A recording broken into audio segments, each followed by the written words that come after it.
beautiful monsoon mood.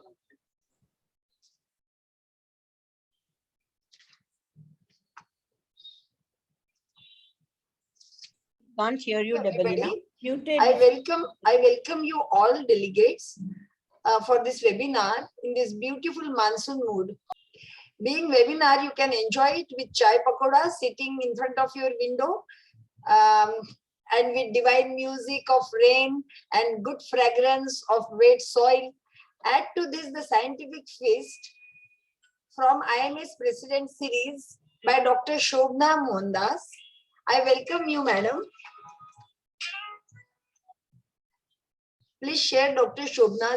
Thank you. No, you don't have to. This is happening every week, so don't share the thing now. But she is most beloved person and very down to earth, being such a great person. She is president of Indian Menopause Society right now, and she is having this webinar series where we are going to learn a lot about it. So, madam, I request you to go ahead with your presentation. Before that, I welcome our guest of honor, Dr. Anju Soni and Dr. Maninder Ahuja. Please share their CVs.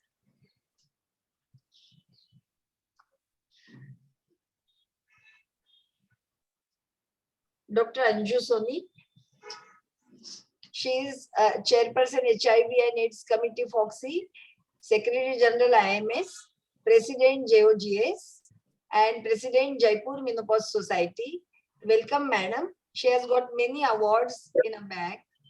Another guest of honor is Dr. Maninder Ahuja. Everybody knows her, and she is Director of Ahuja Healthcare, Dental and Infertility.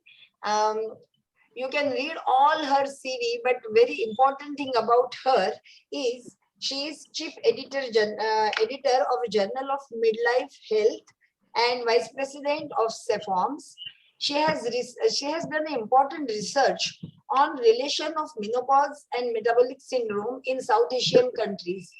Her study on age of menopause in India is referred all over, and in this study she has stated that menopausal age is 6 years earlier in our country as compared to other countries, and it affects our women's fertility as well as their metabolic problems and so many things. So Dr. Maninder Ahuja, you are welcome to our session. Now I welcome Dr. Hara Nayak. Dr. Hara Patnaik. He is well known all over. Today, he is going to speak about difficult situations in vaginal hysterectomy. You know, hysterectomy is the most common gynec surgery performed all over, and abdominal hysterectomy was the most common and ancient procedure done. But the developments in technology and skills has brought up laparoscopic hysterectomy and vaginal hysterectomy, especially for non-descent uterine cases, and they are now new modalities. Both claim to be minimal invasive, but vaginal hysterectomy gains credit over laparoscopic as it's done through normal orifice. So laparoscopic hysterectomy has its own advantages, and nowadays all youngsters are behind it, learning skills and developing skills. But you know, era is made by people, not by time.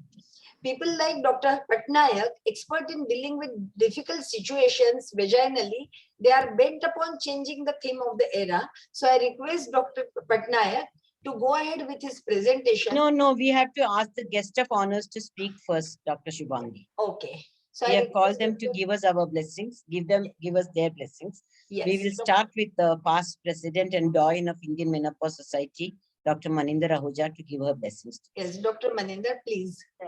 Good evening to all delegates and all the faculty, and thank you, Shubhangi and Dr. Shobana Mohandas, for the kind words. And I think, and welcome to all the champions of Indian Menopause Society. Kavita Bapat, who is not here, but then others who are here, and Varsha Baste, Sandhya Khare, Hara, Dr. Soni, and Seema, and everybody. Because I think the most important phase of women's life is menopause. It's not adolescence, it's not even pregnancy, because we have done so much of work in reproductive health, in adolescent health, everywhere. But what we are lacking now is the menopausal health. And this is the part where the maximum part age of the woman is spent in menopause, more than 1/3 of her life, if you think of, because the life expectancy is increasing. It was officially it's 76 years, but practically we say that the people are going beyond 80 years, 90 years.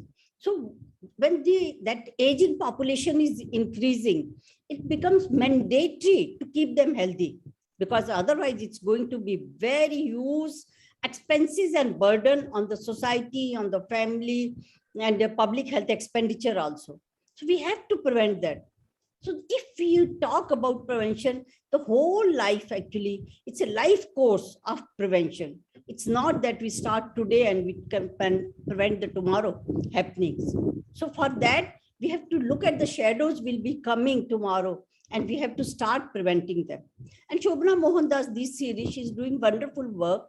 And today's topic is very, very relevant, borderline hysterectomies. Because what are you doing with the woman?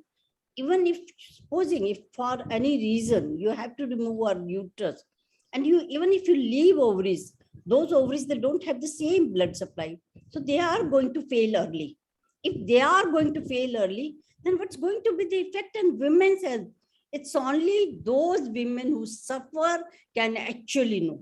Now it's a enigma, menopause, because why some women suffer and why some women don't suffer, even that is not clear. They say it's receptors and everything working, how the estrogens are acting on different receptors in the body. But I tell you, the women who suffer, their life is made hell, because if the quality of life issues are not there in menopause, then what's the fun of having that life? So this is the time when the women are free of their responsibilities, biological responsibilities of being a mother, a daughter-in-law, a wife, and everything. And that is the time when they have to stand for themselves. They want to work for themselves. They have to think about themselves. And if we go on doing hysterectomies where they are not needed, sooner or later, they are going to land up in hypoestrogenic state. And that hypoestrogenic state, depending upon various ethnicities, races, is going to have different effects. But osteoporosis, heart disease, metabolic syndromes, Alzheimer's, your sleep problems, your skin problem, your ligament, cartilage, everything goes down, and at a very fast speed, because the earlier loss, which is 1 to 2%, that goes to even 5 to 6% as far as your muscle loss and your bone loss is concerned, not to talk about other losses. So that's why we have to discuss these things in depth, and making them meaningful. These discussions should become meaningful, that at the end of each and every session, we should have one message to carry forward for all the delegates, all the faculty, and all those, the champions of menopause. They should be working with that focus on the menopause, but the points we have to take home messages should be there. Because I tell you, I have come across so many things, and I've been working for the menopause for the last 15 years, I think now. And the knowledge about menopause, I must say, is not that much as the reproductive and adolescent health is there. So Shobna, it's congratulations to you. Thank you. My whole heart that you are doing such a wonderful Thank you, madam, for blessing us. And I know that Hara is going to do an excellent work, because for him, looking like we make a bread, he makes a hysterectomy, vaginal hysterectomy done. So it's that easy for him. So without wasting any more time, I'll hand over. Now, one more, Dr. Anju Soni has to give us a blessing. Yeah, she is the Secretary General. I'll hand over to the organizers now. Thank you. Dr. Manindra has done half of my job by congratulating each and every person involved in this webinar. Of course, we all know that Dr. Shobana Mohandas is doing a great job, and she is, mentally and physically, she is, totally into there for education this year, learning this year, and she has organized this present webinar series, which is one of her brainchild, where she is covering each and every topic related to a woman in the health of their menopausal age. And we all know that hysterectomies are done in our country for no rhyme or reason. What about borderline? They are done for even a white discharge. I always say that in Rajasthan there are some areas, because in Rajasthan the work is done in the farms by the women, and women are put into, and men just sit under a tree and have their smoking or whatever you may call it. So that is the reason that the women, to shy away from work, they go for their hysterectomies, and their hysterectomies are done at the age of as young as 21 years to 24 years. And the people who are doing hysterectomies are not even expert enough to deal with the problem of knowing that ovaries have some importance. So they always explain to the patient, सब कुछ निकाल देते हैं, तुझे दोबारा operation की जरूरत नहीं पड़ेगी, like they'll remove tubes, ovaries and everything, and that is where the problem lies. So we have to know that ovaries also have a very, very important role to play. Number one. Number two, hysterectomies have to be done only and only if needed. And most of the cases, with now modern medication and modern gadgets in our hand, we can prevent hysterectomies. Like we all know that Mirena is there, where we can prevent a lot of hysterectomies, DOB cases where the AOB cases where we are not knowing the reason, there is no other thing like a fibroid or even adenomyosis cases, the hysterectomies can be prevented. So there are lots and lots of alternatives available with us wherein we can prevent the hysterectomies and give a woman a good quality of life. And that is what is more important. And coming to the other part of the webinar, I'm congratulating the Indore Society that they've got hold of a doyen in the vaginal surgeries. And Dr. Hara has been doing vaginal surgeries, and we Indians have to learn this art of doing a vaginal hysterectomy, not in simple cases, in each and every case. And this art has to percolate from to each and every youngster, because in nowadays we all know that every youngster wants to go either for IVF or wants to go for endoscopic surgery, and do not want to become an obstetrician or a general surgeon. But at periphery, vaginal surgery is the best route with minimal presence of an expert anesthetist. It can be done under spinal anesthesia, which saves lots of money, and lots and lots of procedures, not only NDVH, many other procedures can be done through vaginal route. And that is a very, very, big advantage with it. And we are all born to know about the vagina, and we all know about the anatomy of, uterus through bottom. When you are doing a laparoscopy, you are doing the surgery from the top. But in vaginal surgery, we are doing the surgery from the bottom. So we all are very well versed with that part of the surgery. And I'm sure Dr. Hara will solve lots and lots of query in everybody's mind. And the panel discussion by Dr.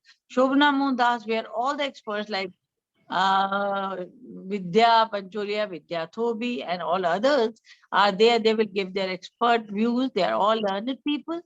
And I'm sure all the delegates, anyone asked, would be benefited by their knowledge and by their experience. Thank you, and congratulations to Indore Menopause Society for hosting this President Series webinar.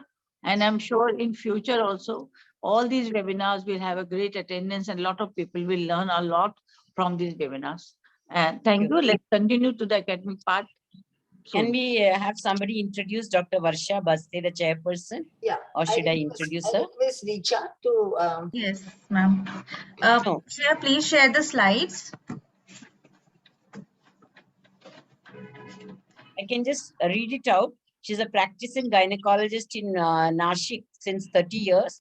She's director, Baste Maternity Hospital and Pushpa Fertility Center. She's CEO, founder of Cell Gen Aarti Aging Stem Cell Center. First ICSI PGD baby in North Maharashtra in 2008. Past president of OB-GYN Society Nashik, chairperson of FOXI IAC, She's got prestigious award of Anandibai Joshi, organized many national and international conferences, and she has participated in numerous national and international conferences. Madam, please chair this session of Dr. Hara Patnaik on Yeah. vaginal hysterectomy.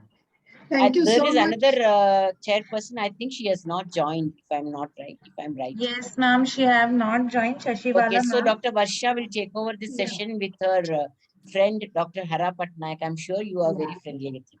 Yeah. Good evening, and such a nice gathering. I'm really delighted and obliged, Dr. Shobna Mohandas, Dr. Kavita Bapat, Dr. Shubhangi, and all the Indore's people for having me here and inviting and chairing the session of none other than Dr. Hara Patnaik, sir, the doyen of vaginal surgery. And I'm really happy to see Dr. Vidya Pancholia, Prabhakar, Dr. Vidya Tobi, Three Vidyas, and many known faces and friends also. I'm really happy to be here. Let me see the, can you read the CV of Dr. Patnaik, sir? Haraji? He's going to talk. Yes, yes. Reena, please share. Yeah. Welcome, sir. Can I share my screen? Tell me. Sir is Vice President Foxy in 2019, Secretary General of Society of Vaginal Surgery India. Everyone knows him very Yeah. well. He just need no I think. introduction. Thank you very much. Thank you Okay, very so now much. you can Just start your with talk, sir. your talk, sir. Sir is going to talk on NDVS difficult cases, and let us hear from Dr. Hara Patnaik, sir. पहले Really screen. obliged, sir, for chairing your session. Thank you, madam. It's a pleasure to be here with Team Indore, where our dear President of Indian Menopause Society, Dr. Shobna Mohandas, is there, and we really love her a lot, and she has done wonderful work, and she is going ahead. And my dear friend, Dr. Maninder, Dr. Anju Soni, and Dr. Barsa, our chairperson, Dr. Vidya Thobi, and so on and so on. And thank you, Team Indore, for giving me the chance. When my friend Dr. Kabita could not join, I joined here as step-in on request of Dr. Sobna. I bring blessings of Lord Jagannath to you all, and I will be my passion of doing a workshop on vaginal hysterectomy, and I do a lot of sutureless hysterectomy, and I will be speaking on difficult situation, how we get over it. And the last one slide, or I will tell why vaginal hysterectomy, why not a laparoscopic hysterectomy in all cases. Well, we all know, rightly she has already told, that hysterectomy is the most common operation performed by gynecologist as well as surgeon, particularly the husband surgeon and wife gynecologist. You know, after cesarean section is the second most major surgical procedure, and in USA we have around 600,000 hysterectomy being done per year, and in UK the situation is same, 30 out of 10,000 women undergo hysterectomy, and by the age of 60 in USA, 1 out of every 3 women is deprived of uterus. So in India we have a large data. Naturally the number is much more, and the number of hysterectomy performed here. So that's why we are thinking that we are doing a lot of hysterectomy which are not indicated. So now the campaign is save the uterus and go for medical options. Anyway, if you need to do a hysterectomy, you have 3 routes available to you: abdominal hysterectomy, vaginal hysterectomy, and the new addition is laparoscopic hysterectomy. And the essence is that all hysterectomy, age of abdominal hysterectomy is gone, and all hysterectomy are to be done vaginally. If you find any difficulty, the role of laparoscopic hysterectomy is to make a vaginal hysterectomy easy by a laparoscopic assistance. Well, if I speak of non-descent vaginal hysterectomy, it's a surgical removal of a non-prolapse uterus via naturalis or through vagina. See, we are all happy if we get a size of uterus if you get a size of uterus, say 10 to 12 big size in a multiparous woman with a capacious vaginal canal, and if particularly if there is all previous normal deliveries, no cesarean section or other abdominal surgery, so do not expect any adhesion, and there is adequate exposure, good assistance, and instruments like clamp and cautery are there. It's a cakewalk for a surgeon, and he or she really feels happy. And this is the most ideal situation for every gynecologist to start their surgery on non-descending hysterectomy. So the most important thing for a surgeon is you have to select the route of removal, the discussion of today, whether vaginal versus abdominal versus laparoscopy. This is the main essence. If any surgery which is possible vaginally, please do not put the patient or subject the patient to laparoscopic route, for nothing. If it is done vaginally without laparoscopic assistance, that is the best procedure. I'll be speaking whether it is clamp versus clampless or suture versus sutureless. Well, ladies and gentlemen, yesterday there are a lot of contraindications, and they are saying that there are difficult situations where we are not able to do. But today, with the advent of new technique, we are broaden the horizon of vaginal hysterectomy. We are able to do bigger uteri, removal of adenoids and other organs through vaginal route, removal of adhesions by the vaginal route. Large myoma can be removed. Even in previous cesarean section, we are no more worried.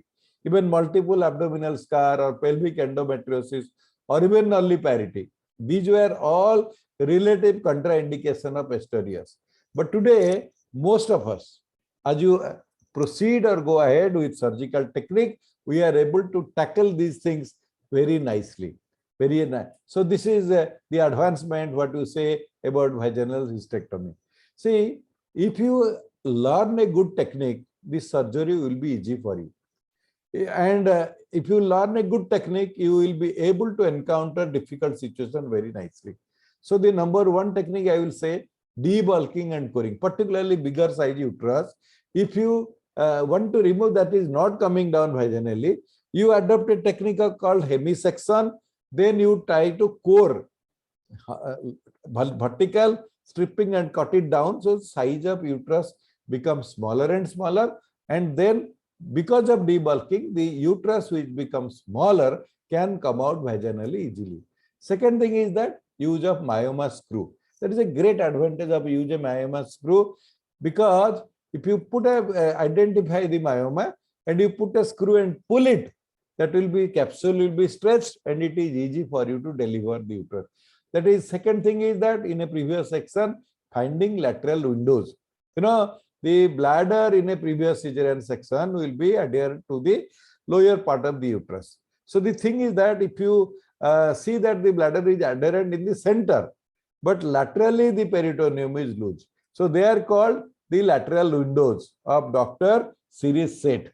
And if you approach laterally and go to the center, you will find the bladder is adherent in center. So you can cut on the uterine wall and release the bladder adhesion anteriorly from the uterus. Second thing is that, and the most important today, which I am convinced, is the vessel sealing device. Vessel sealing device is nothing but electrosurgical equipment, and it has got a wide range of wattage from 50 to 150 watt, and it has got 2 monopolar, 2 bipolar. It has even underwater cutlery. The most important thing is the bipolar clamp and bipolar scissor, and this has a vessel sealing bipolar. What is called vessel sealing? Meaning that a cautery with a current wattage, if applied by a bipolar clamp, will be effectively able to seal any vessel up to 7 millimeter diameter. So uterine artery being a vessel of 5 millimeter diameter will be effectively sealed by a cautery. I use Martin McTavish, but there are a lot of things that are available. The most important and charm of this machine is that it is auto stop, auto cut. And this means the tissue which is held between the two plates of the tip of the clamp are desiccated and coagulated. And once the tissue is thoroughly desiccated, that will stop with a beep. And the current will stop automatically. It is called auto cut and auto stop. And we have a 3-foot pedal. This is Martin Maxim, the one which I use. And second thing is that this is the clamp. This is the clamp. This is the bipolar clamp, you can see. And the bipolar clamp, you see, it is totally insulated, the blue one. The current is, clamp is connected to the electric current with this cord is attached here. And the two tip is non-insulated. This is the portion where you will catch hold of the tissue.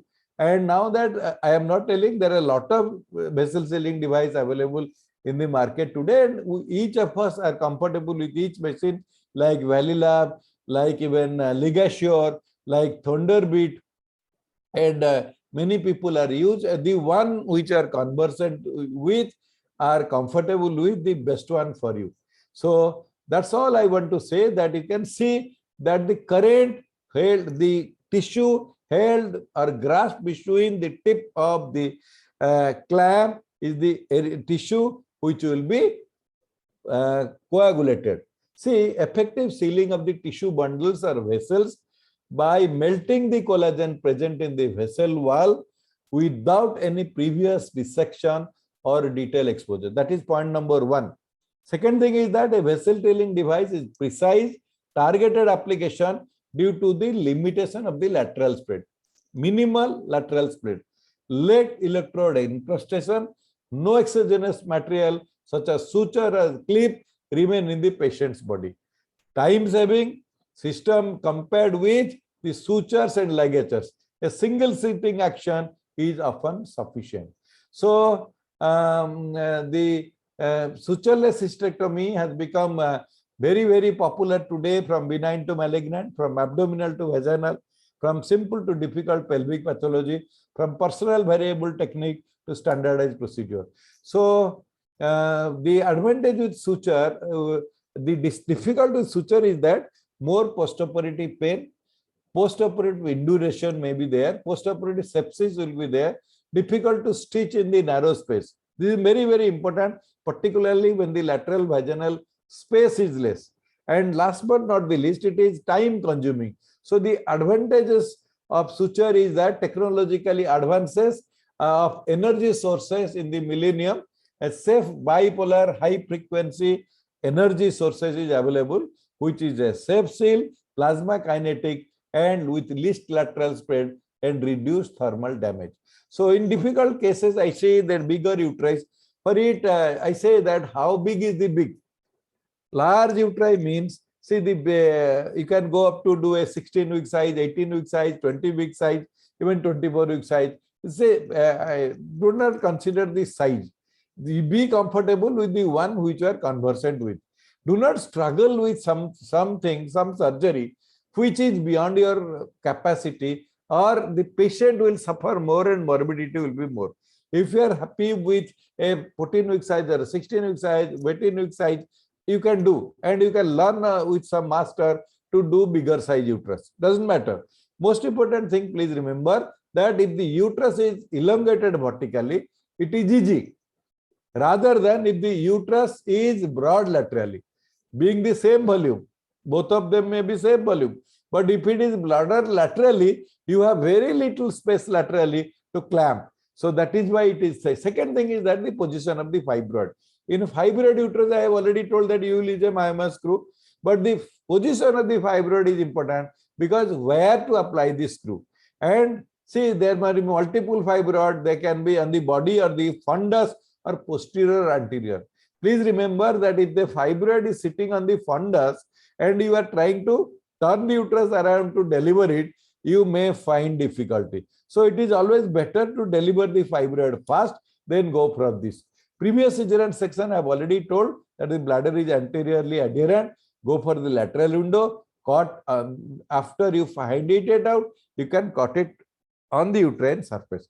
See, the most important removal of the adnexa is the removal of ovary and the fallopian tube. Now, routinely in all cases, we are removing the fallopian tube with the uterus, but we are saving or conserving the ovary.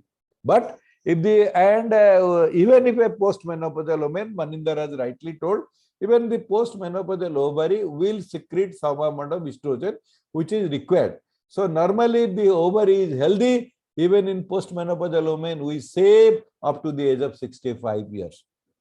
Second thing, if we are removing the uterus, the blood supply of the ovary will be lessened, but still the ovary has life and it will still release estrogen even in the postmenopausal period. Please remember that if you want to remove the adnexa, the ovary and the tube, identify the round ligament, cut the round ligament so that you can reach the infundibulopelvic ligament and use a right angle clamp, which we call a Sets clamp, and you can clamp it, cut it, and you can use a vessel sealing device or a suture, whichever is comfortable to you. In most of the cases, we do a concomitant surgery, lap appendix or lap gallbladder with lap hysterectomy or non-descent hysterectomy. So the tissue is not removed by the surgeon, or the gallbladder or the appendix may be there, and put it in the pelvis, and it can come out along with your uterus subsequently after the uterus has been delivered. Previous surgery per se is not a deterrent or a contraindication for this. If you have multiple abdominal scar, may look ghastly, but so far as uterus is concerned, there can be some omental adhesion or intestinal adhesion, or we are worried only when there is a omental or uterine adhesion is there. So you will not be able to see vaginally. So that is why be very, very close to the uterus and identify the structure which is adherent to it. And once you identify the structure, then only you should excise it. Well, pelvic endometriosis is real metaneer of this. Particularly in grade 3 and grade 4 endometriosis, where the anterior and posterior pouch may be obliterated. The gut may be pasted to the posterior surface of the uterus. The bladder may be adherent to the anterior surface. It is very difficult to approach. So in vaginal hysterectomy, it is difficult through these cases, but many surgeons propagate that your work is to stay close to the uterus, flute your clamp close to the uterus, that you can deliver the uterus. But difficulty will arise only when you are separating the uterus from an adherent intestinal omentum. There can be a bleeding. So in these cases, laparoscopic assistance may be a place. And next important is that in this surgery, if you are doing it, finding a line of cleavage is more important. See, nulliparity per se, the difficulty in nulliparity is introitus is very tight. Vaginal space is very narrow. Here, as because there is a less vaginal space, vessel sealing device will be of a lot of help. I will like to skip the videos if you permit. Well, this is the thing which I want to say, that we use single-bladed seam speculum. And madam, whenever you think that I should stop, I will stop. And see that you hold the anterior lip of the cervix with a tenaculum and give a transverse incision on the 1 inch above the external loss, and separate the blood mucosa from the vaginal mucosa from this, and this raw cervix is visible. Then you apply, this is the clamp which is being applied. You can see that the clamp is close to the uterus. Always, whatever may be the lateral spread, it will certainly generate some amount of it.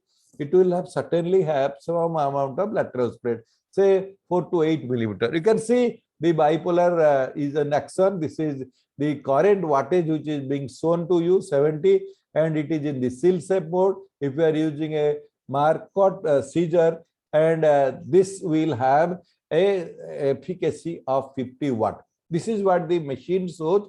And the most important thing is that as you go high and high, you should remain very, very close to the uterus. If you remain close, parallel to the uterus and close to the uterus and away from the lateral vaginal wall, there is a chance that you can have a lateral thermal spread. So remain away from it. You see what I am telling, I am doing a hemisection here because the size of uterus is big because of myomas. So in this case, if you are doing a hemisection, you can go inside. You can see and cut it through, and you will use the myoma will pop out. In all these cases, you should overcut so that the myoma will pop out. When the myoma is popping up, you can fix the myoma screw to it. And the myoma screw, if it is fixed to it, you pull it, it will be stretched. A pseudo capsule will be stretched, and you put your scissor, tip of your scissor, cut the myoma capsule, and gently with a lever action like this, you can deliver the myoma very easily. But if you enter into a space which is not the real cleavage, you will not deliver the myoma. Second thing is that the bleeding will be more. If we are exactly getting the line of cleavage, particularly if you are finding the pseudo capsule, it will be easy for you to deliver the myoma with this. With a myoma screw pulled, pseudo capsule being stretched, the scissor tip goes in, and with a leverage action and dissection, the myoma is very easily delivered. You can see the big myoma can be delivered. So the size of the uterus will become smaller, and for you it becomes easy. There are more number of myomas here to be delivered, and once the myomas are delivered, the size of the uterus becomes small. The upper pedicle are ligated particularly, and once the uterine artery is coagulated, the bleeding will become very less. And that's the point where it is easy for you to deliver without much bleeding, and you are comfortable after that. If you remove all these myomas, the size of the uterus will become smaller and smaller, so that now it will be easy to deliver the uterus. In all the cases, you see that we have the advantage of vaginal hysterectomy is that you need minimum instrument. You don't require much instrument like laparoscopic gadgets, and with simple tenaculum, sim speculum, with a good clamp, it is easy to deliver. If you don't have a bipolar, don't worry, you can still do it sutures. But if everything is all right, there is no necessity at all to put the patient or subject the patient to a laparoscopic hysterectomy. Why? Laparoscopic hysterectomy is only indicated when there is adhesion, when there is previous when there is other things are there. But a normal uterus size with a previous all vaginal deliveries with no adhesion, capacious vagina, you can be done with a no-hole surgery rather than a keyhole surgery. You see, this fibroid was sitting on the fundus, and once you identify the capsule, it is easy for you to deliver the uterus, the myoma, even with your finger, because the capsule separates and the myoma comes out. So these are the instrument trolley and the myomas which have been shown. So now that the final clamp is being applied, the uterus being delivered. So there are, you see, I will not discuss about this. There are injuries, vessel injury, bladder injury, ureteric injury, and bowel injury. The most important thing is the thermal injury to the lateral vaginal wall. Stay away from the lateral vaginal wall. Stay close to the uterus and be parallel to the uterus. Then only you can save the ureter from getting a thermal damage. So vaginal hysterectomy is the preferred route of removal today. And vessel sealing device has come as a great boon. It helps in difficult situations like lack of space or less vaginal area, large uteri. The technique of autostop and autocut and vessel sealing makes it surgery really easy. And please avoid thermal injury at any cost, whether it is lateral vaginal wall or whether it is the ureter or any other tissue like omentum or gut. Stay away from them when you are using an electric current which has a thermal damage possible. So in all the cases, one thing is very important is that surgical comfort to the surgeon is Very, very important. Today we say it is better to do a cesarean section than a very difficult vaginal hysterectomy. Sorry, vaginal delivery. So it is always, I will say that it is always better to do a abdominal hysterectomy if you are not comfortable or with a difficult vaginal surgery. So if you are doing a vaginal surgery, the size of the uterus which is comfortable to you, you should do it. Do not put the patient to a surgical stress. In all these cases, please avoid ego or dogma. Do not think that all cases at any cost I will like to do in a vaginal route or I will do with a laparoscopic route. There are places even today where laparoscopic abdominal hysterectomy is being done when all the three other routes are not possible. In all cases, training, experience, expertise matters, and training with a master is always helpful to you. That is why we are doing a lot of operative workshop in different parts. And Kavita Bapat is really, really very, very famous for doing these workshops, training and teaching. And size of the uterus is minimum immaterial if you can do it. And vessel sealing is great boon. And laparoscopic assistance is wherever is necessary. So correct decision for the route of surgery is mandatory on this case. Last, I will say that identifying boundaries. It is told that if a 3.5 kg baby can be delivered vaginally, then why can't a 36 size of uterus can be removed similarly? So, well, ladies and gentlemen, sky is the limit, and you can have all options with you. And please learn the technique. And vaginal, she has rightly told that all youngsters are crazy for laparoscopic hysterectomy, and the only surgery they are interested in is TLH, total laparoscopic hysterectomy. And they are not aware that this surgery can be done vaginally with much less time, more easily, more comfortably than anything else. Thank you very much for a very patient hearing. I think if I can do any justice to the topic, I am ready to take any questions you say. Thank you, Dr. Patnaik sir. Such a nice and exhaustive and elaborate talk on sutureless hysterectomy, that too difficult situation. You have given us all plethora of possibilities and what to do, what not to do. I feel like I'm trained already. Though we are doing vaginal hysterectomy. I know. See, everybody now is doing it. Yes, you have told us the difficult situation, that too non-prolapse uterus. The second most surgical procedure after cesarean section that you mentioned, which is clampless and sutureless, that is your specialty. Demulking of the large uterus or the hemisection is important. My screw use, you told us like for fibroid uterus, excellent video presentation, demonstration. Vessel sealing devices, boon. That you showed how to use it. Lateral window of Dr. Shirish Sheth, you mentioned very well. You told us the problems of sutures. You told us about the Seth clamp for removal of adnexa.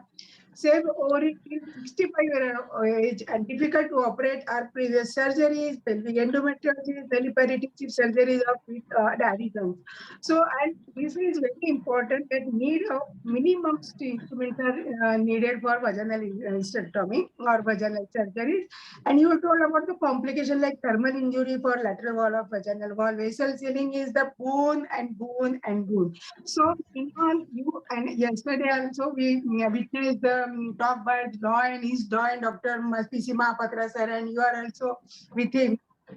So it was a really pleasure to eyes to witness large fibroma and just removing like so delivering small babies. And it was really wonderful and enriching experience for us. Thank you so much. Thank you, organizers. And I forgot to mention the Golden Girl, Foxy Golden Girl, Manita Rahuja, and Soni Puri, Dr. Anju Soni from Jaipur, to mention their name. Thank you. Thank you for having me, Dr. Shobna Mohandas. Thank you so much. Sir, one question. Suppose the cervix is very posterior, would you still do the vaginal hysterectomy? You can't even touch the cervix. And there is so much of vagina. इतना बड़ा fibroid रहता है पीछे पीछे पीछे cervix, so उसका ऊपर वल्सरम भी नहीं जाएगा. Many times it so happens that this you are not able to see the cervix. That's the most important thing, that it has gone so big that the cervix is retracted up. This is a real problem. So in such a, I have faced in this situation, and three out of see, four of them, two I have to convert, and you have to convert. I must admit today itself. So you will I have- convert to laparoscopy or abdominal? See, depends on your expertise. Yeah. People are able to do. I will say the answer will be laparoscopic hysterectomy. If you are So comfortable the with it, key to your convertibility is the cervix, whether yeah. it is accessible to the hand or not. That is where you will decide whether you can do vaginal or not. There are other things also, not only the cervix, the space available to you. Yes, nullipara. Space Nullipara available with to the you. large uterus, But very the thing is difficult. that Will you do a episiotomy, double episiotomy and do it? normally it depends on the person concerned. Individual variations are there. See, if you do not have Generally, this no. giving, That's what generally you're we do not do. Okay. We do not Fine. give a labial stitches to separate it. It does not help.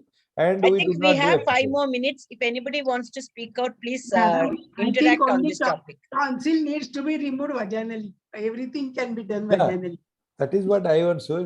This is the only thing I want to say, that if uterus can be removed vaginally, why That you we agree. subject the patient? That is Dr. point number Saw one. or Dr. Maninder, do you want to say anything? Yeah, the important tagline is if you can remove a baby of 3.5 kg, you can very well remove a uterus of 3.5 kg also. So But that's it Yes, very is- Dr. important. Saw, But you it like is to an say? expertise which has to be developed. We are I have not one question. students Many at- people infuse so much of normal saline with adrenaline. Do you I'll think tell it you. is advisable? Madam, there are two things. Dr. Biomes particularly, Yes, he does not use adrenaline. He only uses normal saline, normal and saline. he injects around 150 cc to 200 cc of saline all around the cervix. Yes. So what it causes, it makes the tissue edematous all Yes. around, and Yes. he gives a circular incision all around the on the cervix all around, Yes. 1 Yes. inch away from this, and catch hold of this. And because the tissue is already edematous and there is lot of water is already there, he can easily dissect it out the tip of the scissor. Say, we are comfortable with only injecting adrenaline mixed saline, maximum 20 to 30 cc. It will not make the tissue edematous, but it will definitely reduce the bleeding during surgery.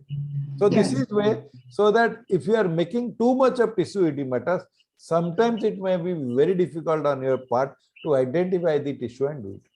It's Yeah. a very Okay. thing is that in any surgical procedure, Okay, now you we are have your reaching 7 technique. Yeah. o'clock. Yes. So, One question I want to ask. Yes, madam. What size maximum you have removed uterus? Madam, I have removed 24-week size uterus in Gurgaon, Colombia, Asia. See, I told that it is better to deliver it abdominally. Then all other people are there. They insisted that this has to be delivered at any cost vaginally. You have to sew it. It took a long time, but I do not advocate. I do not want to impress that if it is taking unduly long time, better abandon the procedure.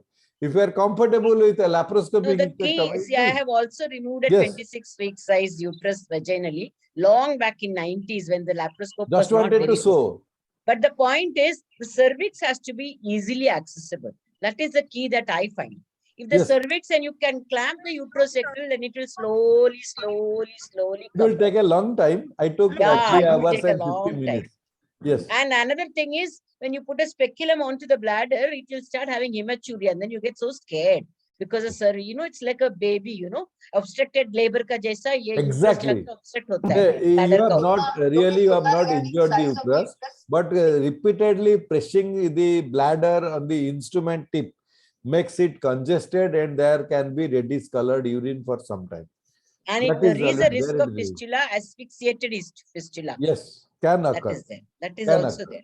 Yes, It's Dr. not Patnaik without has Thermal, like thermal injuries, basically, I think should be worrying about, because if the lateral space is not much there, we can have to take care about the thermal injuries. You are very right, Dr. Maninder. The thing is that if it generates some amount of heat, particularly biclamp.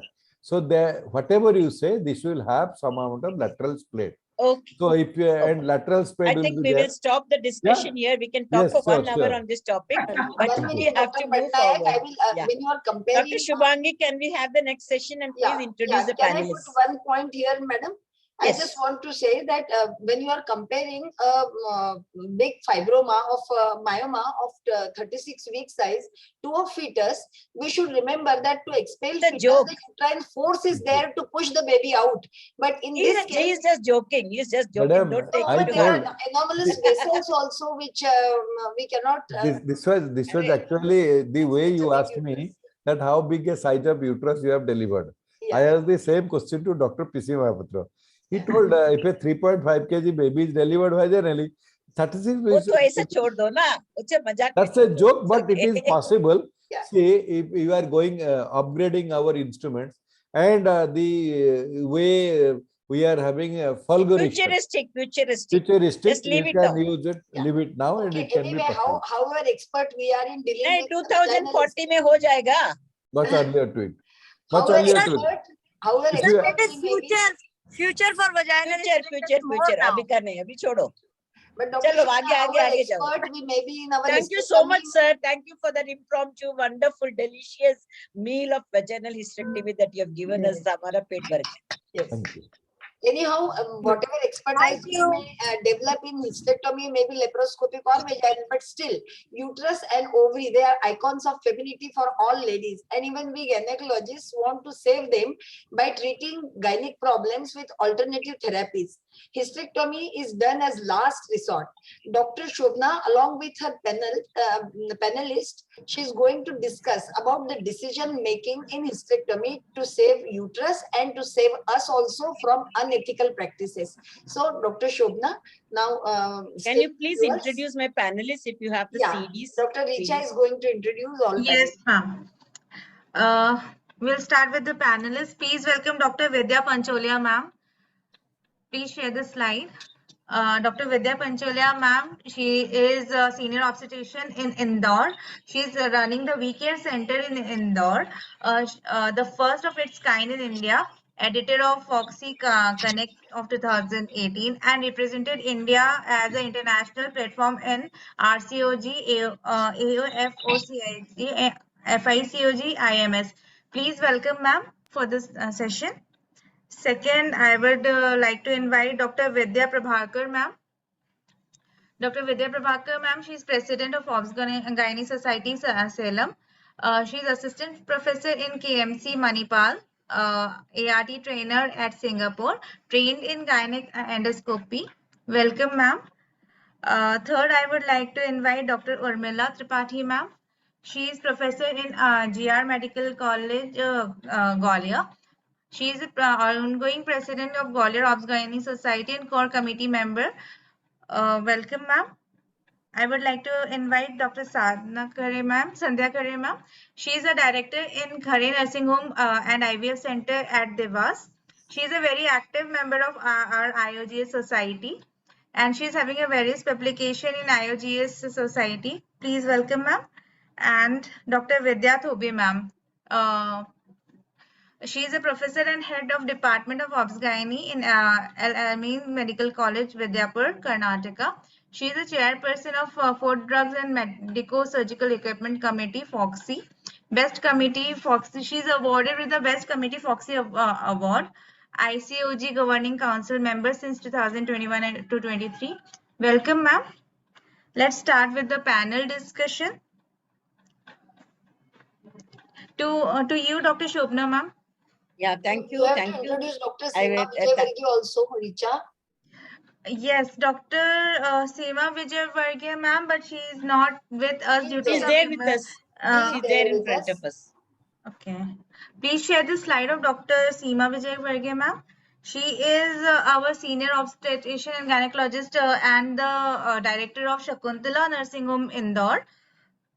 Past president of IOGS. Yes, past president of IOGS. Welcome, ma'am.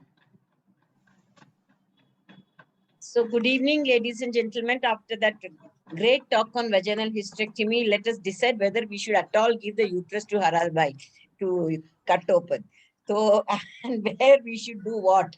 And I'm very sure that I'm going to learn from my panelists today. So we will start, we all like to show off like a kidney tray full of uterus, say, chalo, maine itna kaam kiya. But, just like this man, Radcliffe line he drew in August 14, उसको कुछ आता नहीं था, एक pencil लेके draw किया, India को काट दिया और देख अभी तक हम लोग भुगत रहे हैं. So whether to do a hysterectomy or not, we should not draw a line like Radcliffe. We should have real clear-cut guidelines, and our panelists will tell us what to do for that. So Dr. Sandhya Khare, patient is 52, 53, maybe even 48. कितना size का fibroid आप निकालोगे? And what will you decide? Will it grow after menopause? How will you decide, Dr. Sandhya Khare? Yeah, good evening, ma'am. Am I audible? You are audible. You are coming from the periphery of Indore. Are you from the medical college, madam? No, I'm not. You are not in a medical college. So you are very practical. Yes. So absolutely. you cannot say कि हमारा पास time नहीं है, because you have in private practice you have to be like, So you tell me, how will you convince your patient and what time? Yeah, madam, this is a patient and she's totally asymptomatic. She is perimenopausal, and normally there are no clear-cut guidelines that when we should be doing hysterectomy in a case of fibroid uterus. But normally it is said that if the uterus is less than 14 week size, then we should go for conservative management, because in these cases, as such, as Dr. Harra also said, that we have to follow the campaign of Save the Uterus. Women is totally asymptomatic. She is not having any problem, and the fibroid has been detected probably during a routine ultrasonography done for some other reason. So in this case, provided her cervix is completely all right, so we have to do her liquid-based cytology and HPV test, and if we are comfortable with both the results, then obviously we are going for conservative management. Okay, size, I will just go little away from the size. Even if the size is just 12 weeks, you said 14 weeks में काटोगे, 12 weeks में नहीं काटोगे. And at 12 weeks, what are the other things which will make you decide कि काटना ही है? If she's symptomatic, she's getting any pressure symptoms, she's having bleeding. See, everybody has got backache. Recently I had a neurologist patient. She has had a laminectomy done and she's got a 12-week size uterus. How would you know that your uterus is causing the backache, or whether the, back pain by itself, wrong posture is causing the back pain?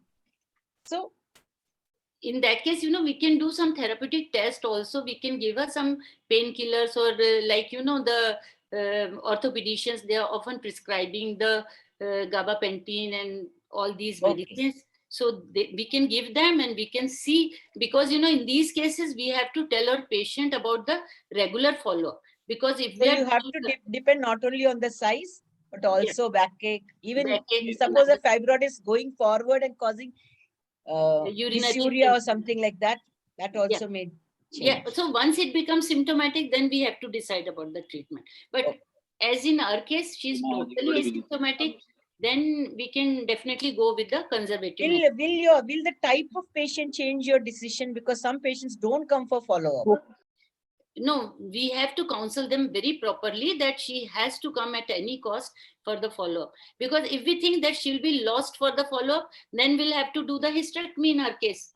Because, only thing we are worried about is the malignant ciliomyosarcoma. Though the incidence is very less, 0.4 to 0.6, 0.4 per 100,000 women annually, the incidence is very low. But still, if we think that the patient is going to be lost for the follow-up, then you may have to take a decision. Yeah. Is Dr. Vidya Tobi available online? Dr. Vidya Tobi, is she there?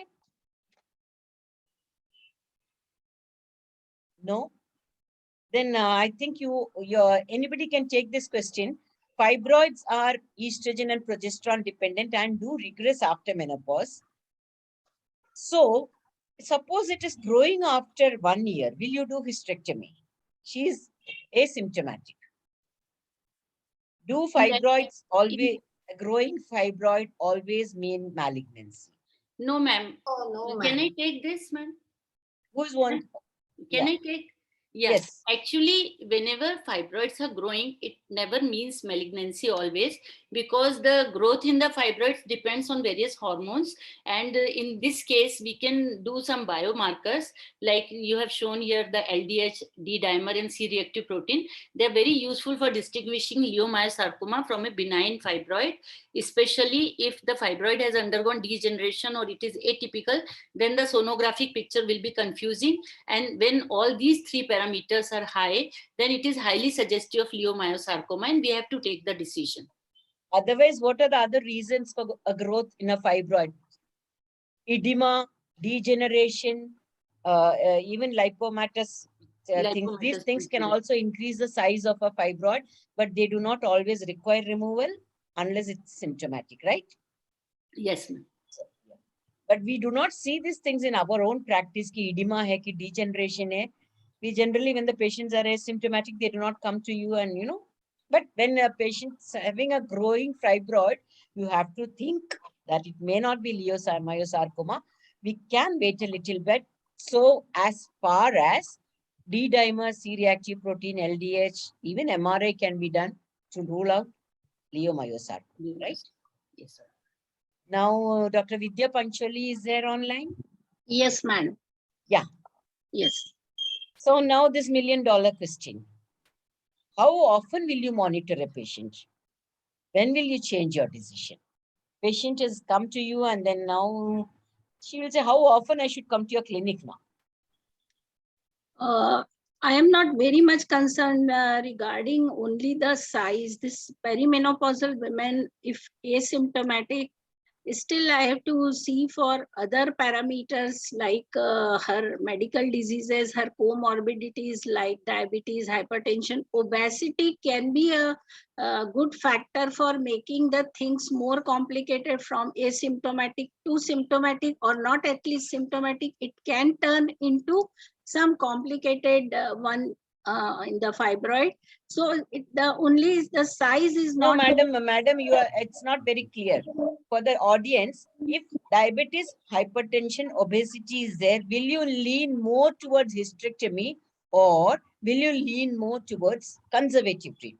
If these type of comorbidities are there, so I will like to treat those diseases to save her uterus, because these diseases can lead to, if she is on antihypertensive therapy from some anticoagulant. So jumping only on the size and deciding is not the matter. We will treat these diseases, and obesity can be a factor that can lead to more complications. So I think I should treat them first, and I will ask her to come at least yearly for the monitoring purposes. So yearly, how long after, I mean, up to 5 years after menopause, how long will you wait? In Indian patient, madam, if it is a 46 years plus minus 1 year, so at least 4 years I will like to have her monitoring. After menopause, at least Yes. 4-5 years, you would like Yes. to call Yes. them yearly and undergo ultrasound. You wouldn't leave her. And if there are complications, what would you give? Bromocriptine or something else to resolve the fibroids? Pelvic pain additions, you would just leave alone, right? Yes, madam. So now we'll go on to the next person, Dr. Vidya Prabhakaran. If the patient can afford and if she has excessive bleeding, will you give, what treatment will you give in a case of 5 centimeter fibroid? Is she online? Vidya Prabhakar has not joined. No, ma'am, she was not able to join actually. I called her, but she is not Okay, able madam, to join. Vidya Pancholi, madam, can you please say that if she's got an intramural fibroid, if she is really rich, will you give hysterectomy or will you do something else? No, I think her money is not the issue, the mode of treatment for me. It is better I will keep her on some progestational therapy to check her bleeding and to see how she is behaving. And I'm not jumping to regress the size of uterus, but the main motto of my treatment will be to check her bleeding and to make her in a say vigilant follow-ups. And if at all we can shift her to or naloxifene for some time, or 3 if months at on, all- 1 month off. No, not the 1 month. At least You are not audible. Suddenly she's not audible. Okay. Yes, she is audible. Can I audible, madam? Yes. Yes, yes. Sandhya, It- can you hear me? Yes, yes, Now we can hear you. Yeah. So, so the basic is to check her bleeding. Maybe I may give her progestational therapy or the naloxone, or sometimes if the size is progressing and bleeding is also there, and if she can afford, we can have therapies like The mifepristone. only problem is it's a little costly, 3,000 rupees per month. You have to Yes. give for 3 months, 1 month off. Total therapy cost would be around 24,000-30,000. So chal jayega na. That is there. That was cost is important for her. Yeah. Because she's affording, she will take SPRM.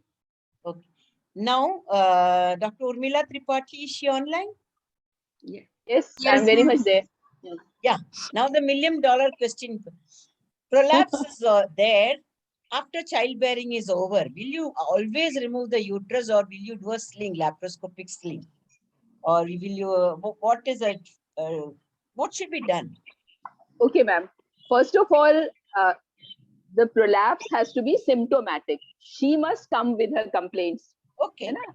If we find it on examination, we will not suggest unless she has problems. Okay, she Number has one. a problem. She's got a second degree prolapse. Will you remove the uterus or will you put a sling? अभी laparoscope के लोग बोल रहे हैं कि सबको क्यों नहीं uterus निकाल रहे हो? हाँ मैडम, वो ठीक बोल रहे हैं. Those who are doing laparoscopy should offer her a sling operation first, because presence of uterus in a female is very reinforcing to her self-confidence. And if the pap smear is negative, there's no other pathology, we should not remove the uterus and we should go for sling operation, preferably laparoscopic. Okay, but it's a little long procedure, and you have to know laparoscopic suturing and things. But the future is with the laparoscopic sling, is what madam is saying. And if we do not know, we can refer her to the right person. Na? Okay, fine. Yes. Okay, so that's the message that is going out from this panel. Now, Dr. Seema Vijay, are you there? Dr. Seema Vijay? No, madam, she has gone to deliver a primary. Okay, Dr. Shubhangi, will you answer this? Yeah, please. In our PG days, we were talking McCall caldoplasty. Yeah. Now, will you stick to that, or will you do the newfangled things like sacrospinous uterosacral ligament fixation or sacrospinous ligament fixation as adjuncts? Should you shift over from McCall? What do you do in your practice? Madam, what I do is, if vagina is not much lax and cystocele and all seals are not there, or they are very minimal, then uterosacrals tying to the angles of vaginal cuff, that we do for most of the routine cases where uterosacrals are not much lax and all, it has got good tissue strength.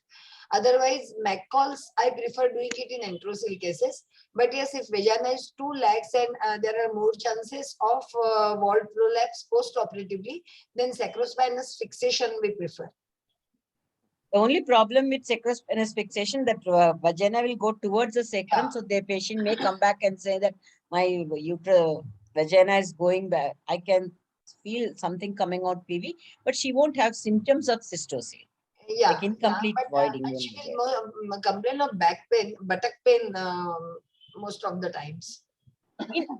Small tips for juniors: how to minimize wall prolapse in the usual vaginal hysterectomy. That's what I said, madam. If the uterosacrals are strong, then better tie them to the angle of vagina wall. Oh, we tie it to each other, na? That is how we do the McCalls. Tie to each other. There is a bridge formed there, and then the vagina is attached to that. That is McCalls. Yeah. There are some people using, non-absorbable sutures there recently. Okay. That's what I've heard. There are some studies where they're using proline to suture it up and put the suture inwards. That is one method that they are trying. So that's what I wanted to ask your inputs on that. Yeah, And and then proper peritonization, I think very important, no? yeah, Yeah, because if you take just at the edge of the peritoneum, if you catch the suture, it will slip off and then there won't be a proper closure of the enterocoel sac. That's yeah, very important. yeah. Anybody wants to say anything else as a tip to the juniors in this particular thing?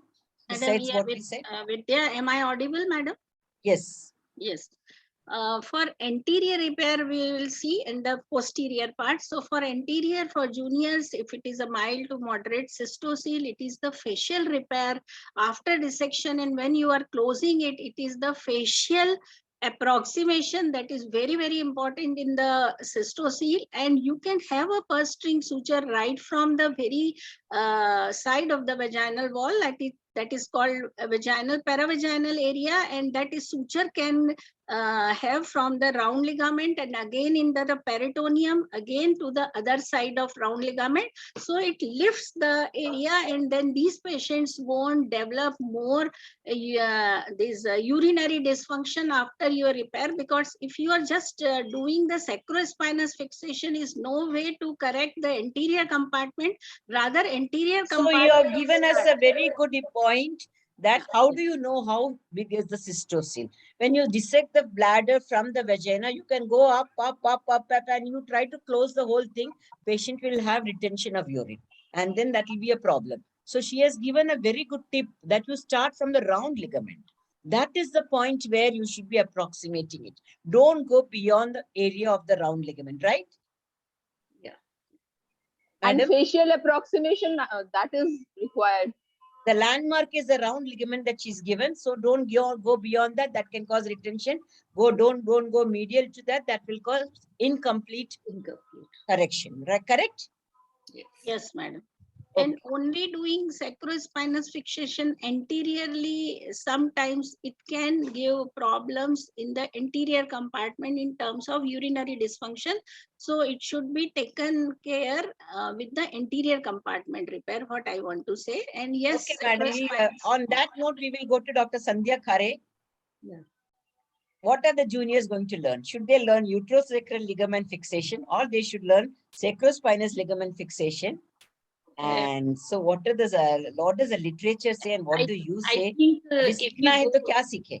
yeah, I think if we go with the literature, initially it was thought that sacrospinous ligament fixation is a better procedure. It's easily done and less complications post-operatively. Also, patients are comfortable.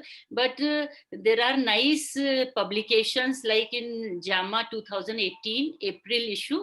It shows that primary surgical failures, they are more with the sacrospinous ligament fixation. So better they should learn uterosacral ligament fixation, because that's a better procedure at any cost. And the only risk with the uterosacral ligament fixation is the ureteric injury in the tune of 1 to 11%, and depending upon the surgical skill.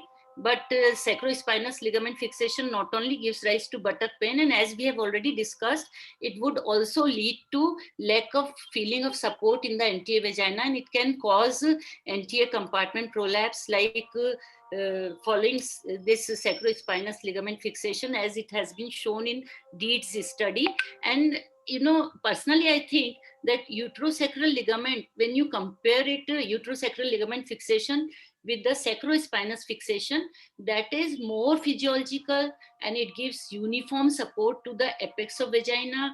The axis of vagina is directed towards the hollow of sacrum, and the But chances the only of problem is, suppose it's a 75 or 80-year-old woman or a 90-year-old woman, unka ligaments are so thin, you pencil like, and you can't even catch those uterosacral that ligaments. 90-year-old women obviously will not be doing such procedures, will prefer doing colpoclysis for her, so that her prolapse is repaired, and she is not having, because by that time we don't expect her to be sexually active also, so the colpoclysis will be leaf force colpoclysis will So be now we go to the next question to Dr. Vidya Tobi. She's not here.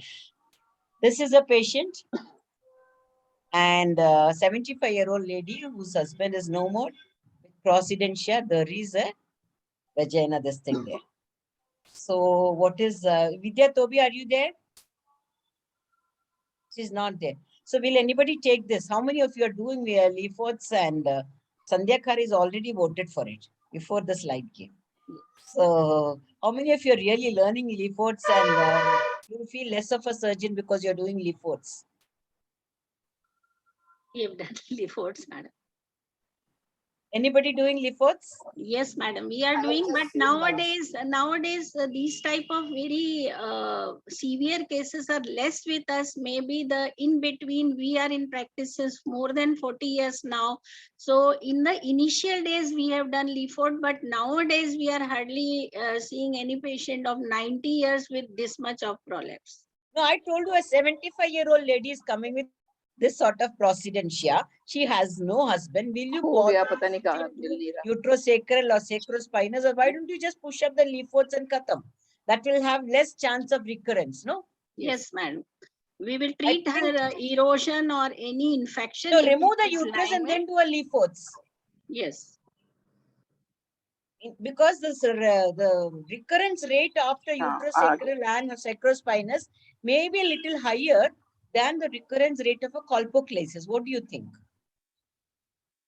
The recurrence rate after the repairs are more than the colpoclysis. The colpoclysis, we don't feel or see any recurrences as of now.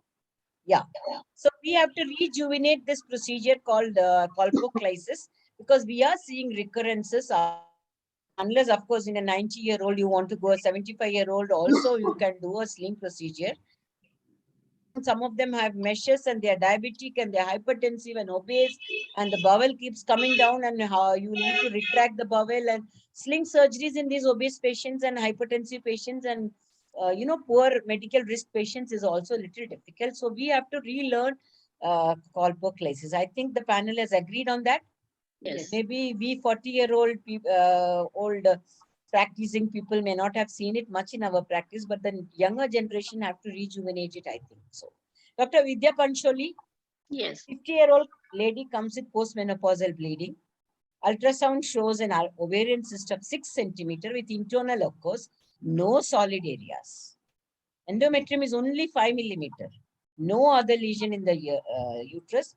Local examination shows no lesions on the cervix. Is postmenopausal and there is bleeding and endometrium is thin. She has undergone 2 vaginal surgeries. What would you do with a 6 centimeter? Will you wait? I think again my answer will be I will start with her medical comorbidities, that the bleeding is may not be the uterus may not be the cause for her bleeding. So after evaluating her in the same manner what I told you before, and then if there is nothing and only the gynec problems that are there, I will like to go after her basic investigation in fitness for the hysteroscopy first, and we'll go for some endometrial biopsy. And if it comes negative, still I am a little bit worried about the ovarian cyst, that it is uncommon to have a normal follicular cyst in this age group. So I will like to have some further investigation for the ovarian malignancy, and if everything is well settled and not having any malignancy, still I will like to go for hysterectomy, maybe LAVH, and at that same time I may remove her ovaries. This will be my Anybody in the panel disagrees? Madam, can I say something?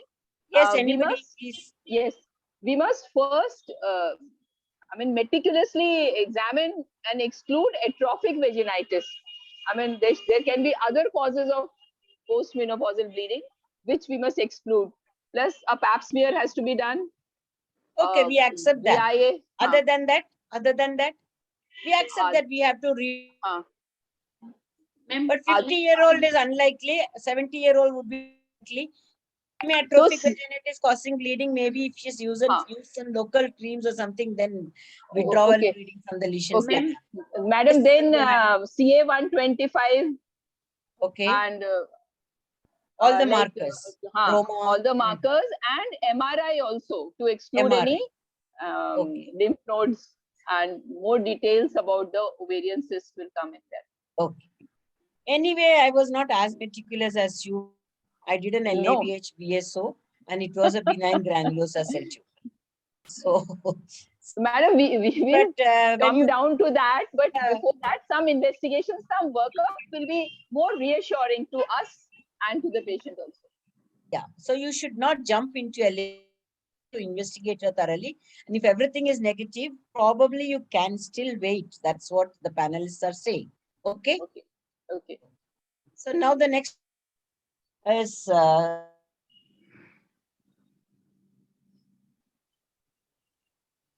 anybody can take this question. Thin wall, large. Centimeter ovarian cyst. Perimenopausal with is a large unilateral cyst. Ultrasound is showing low level echogenicity, CA125 normal. $1 million question. Will you do laparotomy? Will you do laparoscopy? Suppose you are doing a laparotomy or a laparoscopy, will you remove only the ovary, or will you say, I am inside, I'll remove her uterus also? Anyway, it is Madam, not. Only ovary we will if remove. I can say only ovary, there is no Yeah. indication for removal of the uterus. What about Ma'am, sometimes we can even do sono-guided cyst aspiration vaginally. Yeah, but that gets filled. 15 centimeter cyst may? Yeah, if it is approachable through posterior fornix, it can be done, ma'am. Oh, what a 15 centimeter ovarian cyst must be some pathology. No, it cannot be just like that functional. And I don't recurrence is think that very message common can be after given out for aspiration. that in a perimenopausal woman. I just want to ask you whether you will do a laparoscopy or whether you will do a laparotomy. Laparoscopy with ovarian cystectomy. Okay, so that's because they are saying that even if it is a benign mucinous cystadenoma, there is no recurrence rate if you remove it. And laparoscopic removal of benign mucinous cyst is safe. Will you remove that ovary or will you just do a cystectomy? Ovary. We'll At remove this the stage, ovary. probably you should be removing the ovary, not the cyst, right? Yes. Okay. Now, next question, Madam Urmila Tripathi. Yes, ma'am. 65-year-old lady, she's had stroke. She's on anticoagulants and 13 centimeter ovarian cyst. Normal CA125, no ascites, no lymph nodes, laparotomy, laparoscopy, oophorectomy, hysterectomy. Oh, ma'am, 1 minute. I've lost the screen. Just a minute. Yes, I've got it back. So 60-year-old with history of stroke on anticoagulants has a 13 centimeter ovarian cyst, multiseptate with normal levels of CA125. Laparoscopy, laparotomy, oophorectomy, or hysterectomy. Madam, she is 65. So I'll do everything. Though she's on anticoagulants, okay, we'll stop it for a while and multiseptate. We'll do, I mean, depending on the skills. If I'll do laparotomy with hysterectomy with BSO. That is $1 million question I want to ask you, because patients on anticoagulants, they do not want to stop the anticoagulants for long. The cardiologist will say, "Nahi, 5 din." They won't, and then we restart it. So the chance of bleeding from the areas is very high when you're doing a hysterectomy. So do you want to do unnecessary dissection and things like that with a hysterectomy in a borderline case like this? Because she can bleed from everywhere. No, madam. 65-year-old, I will do hysterectomy only. Hysterectomy with ovariectomy on one side and oophorectomy on the other. Personally, I would say laparoscopy, and I would do a cautery with the vessel sealing device. I can see properly nicely, because if hysterectomy is a more morbid procedure. I would like each one of the panelists to opine on this. That's what I wanted. Yes. Dr. Madam, Vidya? Yes, madam. In my case, I am agree with you. The medical comorbidities gives more trouble in post-operative period rather than having any other uterine complication. What can happen after that if you leave this uterus? So I will be with your opine that I will go for ovarian cystectomy and not doing Not cystectomy, oophorectomy. Oophorectomy and not doing hysterectomy unduly. Okay. Maybe. So that decision has to be, we have differing opinions from the panel. But you have to think, because I have had patients where I have reopened even after just doing a oophorectomy because she's on anticoagulants, and because when patients are on anticoagulants, it's very risky. That is there. So now we go on Sometimes, to, madam, they ask there are a lot of things in at least Madhya Pradesh that so many things are enforced by our patient.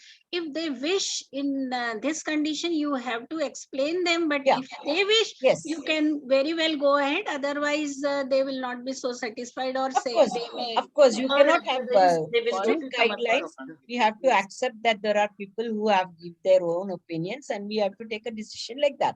But please understand that rebleed is a very big problem that can happen in a patient on stroke, on anticoagulants. You have to think of it. That's all I'm saying. Yeah. And you have to be very meticulous in your hemostasis in these patients. So now Dr. Seema Vijay, is she come back or somebody else? No, not yet. She hasn't. Ovarian masses without definite diagnosis. Will you do laparoscopy? Will you send to a laparoscopic center?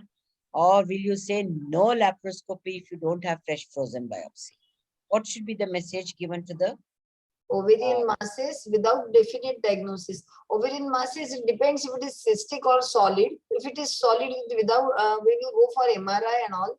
So to look for the lymph node enlargements around the bigger vessels. If it is cystic mass, then yes, we can go ahead with oophorectomy, but we need frozen section for solid masses, madam. No, but Along here with MRI. this is a frozen section. Okay, so the panel is not very much for laparoscopy, but there are many studies which say that laparoscopy is safe in masses less than 5 centimeter. In 2004, they have found, and 2003 studies I have quoted here, but the panelists are not for laparoscopy, I think. So, right? Dr. Vidya Pancholia, would you say, I think you are a laparoscopic surgeon? Madam, not in case in this case. I am not very much comfortable in doing laparoscopic. I may do a fresh frozen in an open method. This what I am following. I am not doing advanced this laparoscopy in advanced malignant cases, madam. Yeah, borderline cases, but I have also done cases where later on it was found to be transitional cell tumor or, dysgerminomas, but then I have had a good follow-up, and when you give a very copious vaginal wash, provided there are no lymph nodes and things like that on the CT scan, I think it is safe to do laparoscopy. Of course, there can be differing opinions. Everybody generally says no, no, no, no. But there is a problem of trocar site metastasis in laparoscopy. That's what they say. But then a copious wash, and there are methods to avoid the trocar metastasis also. So if all that is possible, to my mind, laparoscopy is also feasible in stage 1 ovarian CA, because you don't know the diagnosis. Now, when you're doing a case, frozen biopsy is not there in many centers. Yeah. So you have to do and see, how do you know if it is cancer? Quite often you think it is cancer and you open her nicely, properly, and it is just endometrioma. You end up doing just serous adenoma or serous even borderline tumors are there so many times. So these are the cases where they really do not merit opening.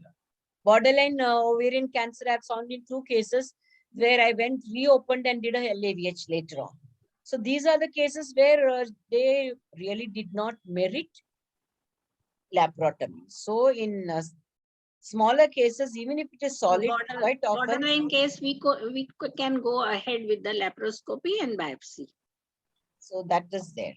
Yeah. So even in and we are not wrong, because it has been given out in studies. So now when a 70-year-old woman with endometrial report of hyperplasia of endometrium, few atypical cells are seen, what is your management? Anybody in the panel can answer on this. And she is for abdominal total hysterectomy with bilateral salpingo-oophorectomy. Nothing Yeah. else. Why salpingo-oophorectomy, madam? Already 70-year-old. That is, yeah. So whenever there you find a hyperplasia of the endometrium, the dictum is to remove the ovary. Ovaries, yes. That is the dictum for all the juniors when there is a, otherwise even 78 plus, I think the ovaries do not have any juice. But why is the endometrium growing in a 70-year-old lady? So there must be some reason. Yeah. So it may be coming in the ovary, and in this one patient, this was fibroma, of that, in that one particular patient, this was adenofibroma in one of the ovaries, and even at laparoscopy, the ovary was looking normal. Can you imagine that? It was not looking very large or something, and it was adenofibroma. So the dictum from the panel would be that there should be a removal of the ovaries in the thing. Now I will stop sharing and I'll ask you some other questions from my thing, because we still do have time. What is your management in an adenomyoma in a 50-year-old woman? What would be your medical treatment, and at what stage will you decide that you should do a hysterectomy? What are the medical managements that any of you have Is tried? she bleeding, madam? She is having problem. No, she has of got bleeding? severe dysmenorrhea. Bleeding is there, but what is more problematic is the dysmenorrhea in these older ladies. So whether we should going for medical treatment, and drugs what are like the medical... Centrum and Cevista is good option for adenomyomas. Sorry? Drugs like Cevista and Novix, they are good option. Centrum. Cevista is good. How long will you give? Maybe 6 months. 1 year. 1 year. 1 year. 1 year, yes. 1 year. You can give 1 it year. for 6 So what months. is the side surely effect can. of Cevista in these patients? Progestin. There will be a thickened endometrium, no? Then you get scared. Mhm. That is there. I What will about go for Dynogest? the- How many people have tried Dynogest? Yes, progestin, dinogestrol. So, Madam Vidya Pancholia, how long have you tried Dynogest for them? And Madam, in this particular case, I will like to give her as a trial dose first, that whether she is responding by, because my basic idea is to put LNG IUD in later stage of my treatment for a long acting one.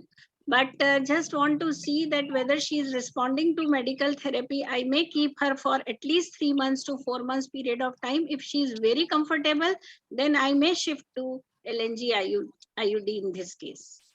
quite After often proper LNG IUD in evaluation an of adenomyoma, it gets displaced and the patient comes with very severe cramps. In that case, you have to remove it.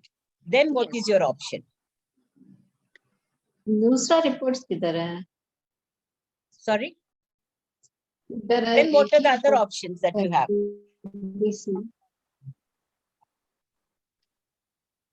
Dynogest? I will offer her Depo-provera injection monthly. Yeah. Valproic acid, letrozole 2.5 milligram per day for 3 months is as effective as GnRH analogs in reducing adenomyoma volume and improving symptoms. Valproic acid has been tried, which is a histone deacetylase inhibitor. It can decrease uterine size, bleeding, and pain. Bromocriptine has reduced the junctional zone in adenomyoma in some studies. So these are the things that we can all try out in our own practice. So with that, one more thing, I think simple. Suppose a patient comes with postmenopausal bleeding at 50 years old, and hysteroscopy is showing simple hypoplasia. You are an IVF specialist. How will you give? You need to give ovum donation, no? And you need to prepare the uterus and with uterus. Even if you need another ovum from another lady and put that inside this lady, you need to prepare her endometrium. She's all getting hypoplasia. What will you do? Any IVF specialists in the panel? Ma'am, can I call my husband? He's an IVF specialist. Yeah, Madam, I'm Dr. Varsha Vaste, I'm IVF specialist. So tell me, yeah. Will you send it to the other IVF specialist? Headache chala gaya. See, no, such cases do occur, but now the rule is that we cannot put embryos in 50-year-old. The rule is we can stop up to 45-year-old. Oh, the rule has saved you. But otherwise, I will tell you. Okay, now I will give you a difficult question. Dr. Sandhya Khare's husband. She is just hedging. Coming. He's coming. Madam, but otherwise, I will give her this Depo-GnRH analog to reduce the size of adenomya or hyperplasia also. and then I will take her for So Dr. embryo Neeraj transplant. Neeraj Khare, so tell me, patient has got hyperplasia. So what will be your advice? You go to Hypoplastic Dr. uterus. Varsha Baste, you will tell, or will you give GnRH analogs? And she's got hyperplasia. Suppose she goes to cancer with all your stimulation, and you suppose you know all that. Madam, You if get you an check ovum from a thoroughly- young girl. Okay, fine. But the endometrium, if you stimulate, suppose she goes into cancer, what will happen? Madam, in short stimulation, it is not possible to develop cancer. If we check all the patients before, and if there is endometrial hyperplasia, definitely we'll check for it before making her prepared for the OD. I'm giving a histopathology report of hyperplasia. Yes. Hypoplasia or hyperplasia? Hyper. Yes.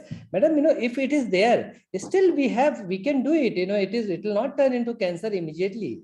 It's single. So this patient of mine who was 52 years old. Urticaria should be ruled out. Hyperplasia is okay. Yeah, so this patient had gone to one IVF specialist, But, and Shobana, that IVF madam. specialist told us, no, this is like a firework. If I ignite your endometrium and I give you estrogen, then hyperplasia will go into cancer. But then she went to another IVF specialist. They gave her all the treatment and she got pregnant. Yes, only thing we have to check in this case that we have to give higher dose of progesterone whenever we prepare, and whenever we do ovum embryo transfer, we have to give little more than normal dose of progesterone because she is in a hyperestrogenic condition. That's all. So it's not a no. Hyperplasia is not a no. Yes, Shobana, Jamuna, what do you want to say, Jamuna? Yeah, see, I have just come across recently one patient who was planning for, fertility treatment she was undergoing. And at 45, they have stimulated her, but then she didn't conceive and she had hyperplasia. So they send it for, histopathology, the specimen, and it turned out to be carcinoma. This is just now you're recent. scaring us. No, not scaring. This is an information I'm sharing. Yeah, so you have to send it for histopathology. Yeah. Now let me give you an 80-year-old lady with advanced cancer ovary diagnosed on CT scan. And there is ascites. But how do you give chemotherapy without tissue diagnosis? So will you do a laparotomy or will you do a laparoscopy? There is severe left ventricular dysfunction and only 40% ejection fraction is there. So cytology can be done for our ascitic fluid, and from there we can get the diagnosis. Aspiration cytology was done. It did not yield any cells. That is where they send the patient to you. But interventional ultrasound, we can take a biopsy from the ovary itself, right? How can you do that?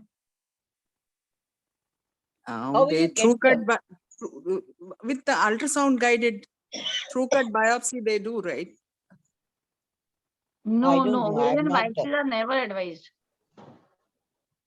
Anyway, so everybody, only Jamuna says true cut biopsy. All others, what are you going to do? How old is she, ma'am? 80. 80. Not fit for surgery. Fraction so low. Anyway, let me tell you, I did laparoscopy for her. I went and took the tissues from both the places. I said, I'll take only 15 minutes. 15 minutes mein maine tissue nikal ke diya. Still, the tissues did not yield any histopathology. Oh my God. So next time you people are going to see such cases, let them start their chemotherapy with just like that. That is the best thing, I think. I'm telling you from my experience. So we become heroic and we do fast and everything and nothing happens. But even then the tissue was not yielding any diagnosis. So that is there.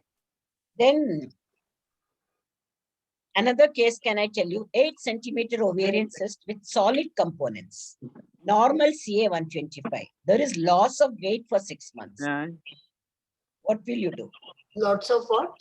Weight loss. Laparoscopy or laparotomy? What's the age of patient?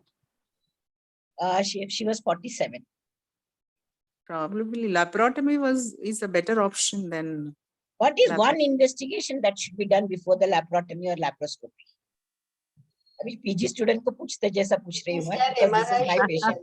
MRI. 125. MRI, madam. No, we should actually do a gastroscopy. This is Krukenberg. Oh. Oh. We never think of gastroscopy for these patients. CA 125 is normal. So then why is she having such a big 8-centimeter tumor, Yes. which is definitely looking like cancer? Loss of weight is there and still CA 125 is normal. Then it has to be Krukenberg. And then I have had 2 times I have fallen into the trap. But it was Krukenberg and post-op, but then they put a scope everywhere after the surgery also. They could not find the primary, but they found the signet rings. So these are real signet rings were there. So it was Krukenberg's. So that is just some of my experiences. Anybody wants to share their own cases, I please do think share it in this forum. similar case, I think I'm going to see now, Shobana. I think good idea you gave me that to go for a gastroscopy. Okay. Anybody else from, I've finished all my questions in the panel. I would like to learn from the panelists or from the audience, any other cases. they Excellent, would like to excellent panel moderation, madam. Thank you for sharing your experiences. So then if there is nothing else, we will fold this panel up. Anju, you have to share some incidences. No, you have to unmute yourself, Anju. I'm saying that ovarian tumors are the most complex things which we, which we in our practice, we, complex thing which we need to know and tackle. There are many things, which you have to keep in mind whenever you talk of these cases. Maybe an MRI also helps in these cases because it tells us quite in detail if you have a good MR center, of course. But MR also really helps you. So with my experience, I found out a lot of cases, the clarity has come to mind and we can then tackle them very, very well. Okay. Any place for these genetic, evaluation? Yeah. Do you think that there is a place for such tests? I do not think that, not for ovarian. Okay. But okay, generally so with people that, will... we wind up today's session. Over to the organizers. Thank you very much, Dr. Shobna, for elaborate panel discussion and educating all the delegates.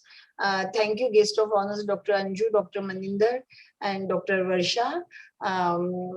And a lot of thanks to all panelists to enlighten the audience. Thank you very much, madam. Looking for more of such sessions ahead.